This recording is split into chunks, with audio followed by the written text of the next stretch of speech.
Hello everyone. बच्चे, हम लोग आज डिस्कस करेंगे the living world. Living world में इसको हम लोग दो पार्ट में कंप्लीट करेंगे।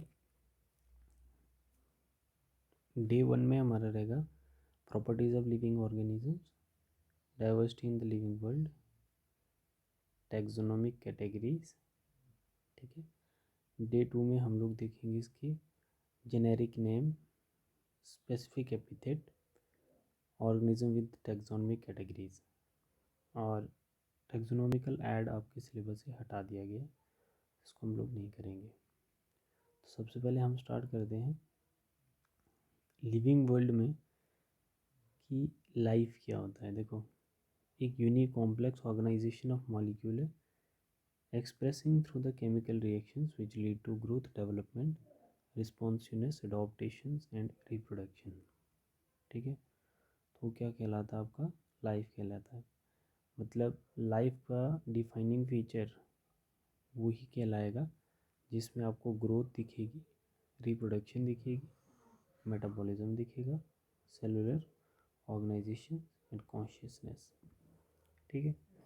देखो, इसको आप लोग देखोगे, living organism is a self replicating, evolving, self regulating, interactive system capable of responding to external stimulus.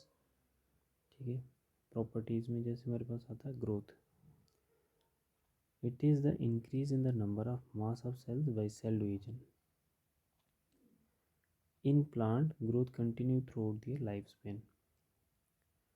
देखो बच्चे, दो टाइप से ग्रोथ हो सकती है। या तो सेल का नंबर इंक्रीज होके, जैसे ये एक सेल है, ये डिवाइड हो गया ऐसे, फिर ये फर्दर डिवाइड हो गया ऐसे। ठीक है। या तो ऐसे ग्रोथ हो सकती है, या तो यूनिसेलुलर ऑर्गेनिजम्स में सेल के साइज की ग्रोथ होगी, ऐसा ग्रोथ शो कर सकता हो। Second, third point, in animal growth is only up to certain age, cell division होकर रिप्लेस लॉस सेल। ठीक है। Basically growth is the increase mass and size. Growth कैसे होती है? या तो मास ऑफ सेल इंक्रीज करेगा सेल डिवाइड होके, या तो यूनिसेलुलर ऑर्गेनिजम्स में सेल का साइज इंक्रीज करेगा। This non living object also grow surface accumulation of material, so growth is not a defining properties of living organisms. इसलिए बोलते हैं कि ग्रोथ एक डिफाइनिंग प्रॉपर्टी नहीं है लिविंग ऑर्गेनिजम्स की, बिकॉज क्योंकि एक्सटर्नल ग्रोथ भी होती है। जैसे अर्थ पे सेडिमेंट डिपॉजिट हो जाती है, ये देखो अर्थ की लेयर पे सेडिमेंट डिपॉजिट हो जाएगी ऐसे ऐसे करती। ठीक है। तो ये एक्सटर्नल ग्रोथ कहलाएगी, which is non living growth. ठीक है। ऐसे ऑर्गेनिजम्स की बॉडी के अंदर सेल डिवाइड होंगे, इसको इंटरनल ग्रोथ कहते हैं। ठीक है। Which is the defining feature of living organisms. Living organism growth is form inside. Living organism में जो ग्रोथ होती है वो इनसाइड होती है। ये इनसाइड ग्रोथ है और ये हमारी आउटसाइड ग्रोथ है। ठीक है। सेकंड बोल रहा है रिप्रोडक्शन। रिप्रोडक्शन में हम लोग क्या देखते हैं? रिप्रोडक्शन में it is the reproduction of progeny. Progeny क्या होता है? Offspring having features similar to those of parents. Organism reproduce asexually and sexually. In unicellular organism, growth and reproduction are same because they reproduce by cell division. इसके ये तीन point देखोगे। Example क्या है? जो एक्सेप्शन है, जो रिप्रोडक्शंस में many organism do not reproduce but living organisms. Mule हो गई, वर्कर बीज हो गया, इनफर्टाइल ह्यूमन कपल हो गया। Hence the reproduction is not perfect, defining feature of living organisms. ठीक है।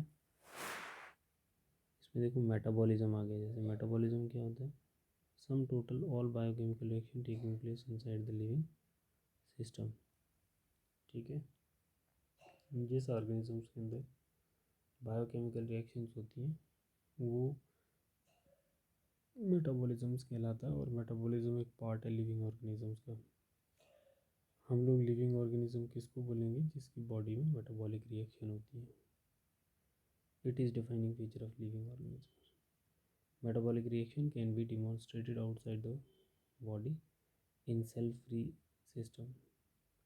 Isolated metabolic reactions in vitro are not living things but are living reactions.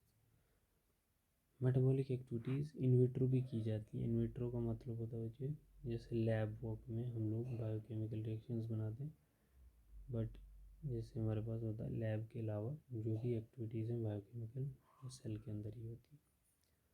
Cellular organisation organisms are made up of one or more cells. It is defining feature of living organism. Consciousness, ability to organisms sense their environment and respond to environment stimuli, light, water, temperature, other organism, chemical pollutants. इन चीज़ों को जो sense करता है वो living organisms होता है. All organisms are aware of their surrounding, so it is the defining property of living organism. For example self consciousness in human being, that is living.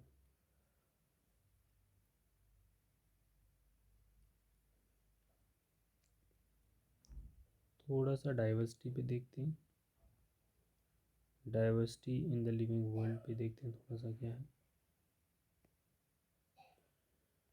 The number of type of organism present on earth refer to biodiversity. ठीक है, number और type जो है organisms की और जो present होते हैं अर्थ पे, वेराइटीज़, नंबर, उसको बायोडाइवर्सिटी बोलेंगे. Number of species describe 1.7 to 1.8 billion. Taxonomy study identification classification and nomenclature of organisms को टैक्सोनॉमी बोलेंगे. सिस्टमेटिक होती है arrangement deal with evolutionary relationship among organism, that is systematic. Systema Naturae is a book written by Linnaeus. ये point जो है ये आपकी need में आते हैं, ये आपको याद रखने हैं. Basic process of taxonomy, characterisation, identification, classification, nomenclature. ठीक है, तो इसको CICN करके याद रखो, बहुत हेल्पफुल है ये, ऐसे आपको ध्यान रखना है इनका. The first word is genus, generic name, and second word is species epithet. ठीक, homo sapien, homo genus sapien is species. Example, the genus name start with capital letter and the species name start with small letter. The name of the author abbreviated from appears at the end of the biological name. Mangifera indica Linn. It indicates that this species was first described by Linnaeus. ठीक है बच्चे, तो इसके कुछ important points हैं जो आप लोगों को ध्यान में रखने हैं. टैक्सोनॉमिक कैटेगरीज क्या हैं ये हम लोग नेक्स्ट क्लास में डिस्कस करेंगे. इतना से देखना है, ये 2 दिन में हमने ख़त्म करना है. इसके मैं आपको एक्सरसाइज सॉल्यूशन बताता हूँ जो स्टेटमेंट बेस्ड नीट में क्वेश्चन आते हैं, और फिर हम इसके अकॉर्डिंगली कुछ क्वेश्चन भी सॉल्व करेंगे. Thank you. ये हमारा डे 1 का है. ठीक है, डे 1 लिविंग वर्ल्ड.